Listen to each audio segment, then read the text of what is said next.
సీమ దద్దరలింది. సీమ గడ్డపై అడుగుపెట్టిన విశ్వజిత్ శ్రీ నరేంద్ర మోడీ గారికి నా నమస్కారం. మాజీ ముఖ్యమంత్రి వర్యులు కిరణ్ కుమార్ రెడ్డి గారికి, జనసేన ప్రధాన కార్యదర్శి నాగబాబు గారికి, వేదిక మీద పెద్దలకి, వేదిక ముందలున్న ప్రజలకి, భారతీయ జనతా పార్టీ జనసేన కార్యకర్తలకు, నాకు ప్రాణ సమానమైన తెలుగుదేశం పార్టీ కార్యకర్తలకి నా హృదయపూర్వక నమస్కారాలు. రత్నాల సీమ రాయలసీమ, పౌరుషాల గడ్డ రాయలసీమ. రాయలసీమకి నీరిస్తే బంగారమే పండిస్తారు. ఆనాడు విశ్వవిఖ్యాత నట సార్వభౌమ స్వర్గీయ శ్రీ నందమూరి తారక రామారావు గారు తెలుగు గంగా ప్రాజెక్ట్ తీసుకొచ్చి కరువు అయిన రాయలసీమలో బంగారం పండించారు. ప్రపంచంలోనే పవర్ఫుల్ లీడర్ మన నమో శ్రీ నరేంద్ర మోడీ గారు. కేంద్రంలో సుస్థిర ప్రభుత్వం ఉండాలి. దేశం అభివృద్ధి చెందాలంటే ఒక పవర్ ఉన్న నాయకుడు ఉండాలి. గత 10 ఏళ్లు దేశం ఎంత అభివృద్ధి చెందిందో మనందరం చూశాము. మోడీ గారి మాటల్లో దమ్ముంది. మోడీ గారి నడకలో ఒక ధైర్యం ఉంది. మోడీ గారంటే దేశానికి కూడా ఈరోజు భరోసా ఉంది. Modi guarantee 100% made in India. Modi గారి నుంచి నేను 2 విషయాలు ఆదర్శంగా తీసుకుంటున్నా.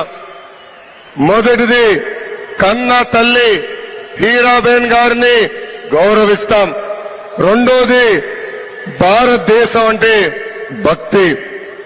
Shri Narendra Modiji is one of the finest leaders that India has ever produced.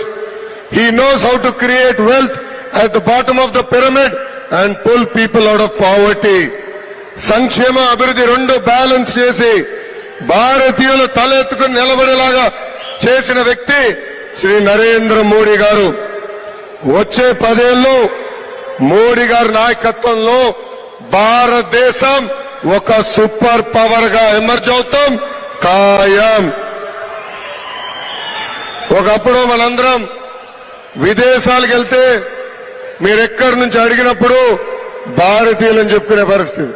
అలాంటిది ఇప్పుడు మన విదేశాలకు వెళ్తే నరేంద్ర మోడీ గారి పేరు చెప్తే చాలు, ఎక్కడ లేని గౌరవం ఈ రోజు మనకి దక్కుతుంది. వికసిత్ భారత్ నరేంద్ర మోడీ గారి కళ. వికసిత్ రాయలసీమ చంద్రబాబు గారు పవన్ అన్న కళ.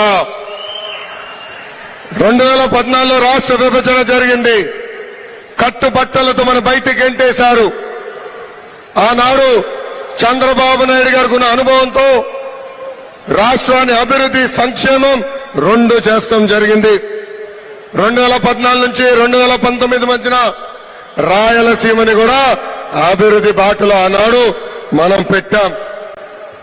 మనం గతంలో చూశాం, కొంతమంది ఫ్యాక్షన్ నాయకులు రాయలసీమతో రక్తం పారిస్తే చంద్రబాబు నాయుడు గారు నీరు పారిచ్చిన వ్యక్తి. 5 సంవత్సరాలు ముఖ్యమంత్రిగా ఉన్నప్పుడు 12,000 కోట్ల రూపాయలు ఖర్చు పెట్టి రాయలసీమకి సాగునీటి ప్రాజెక్టులు మనం పూర్తి చేశాం.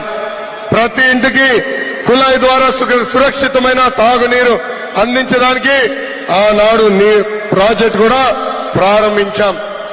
ఉమ్మడి చిత్తూరు జిల్లాకి ఒక Foxconn, Celkon, carbon, Dixon, Zoho, TCL లాంటి అనేక పరిశ్రమలు తీసుకొచ్చాం. కరూరు జిల్లా లాంటి అనంతపూర్కి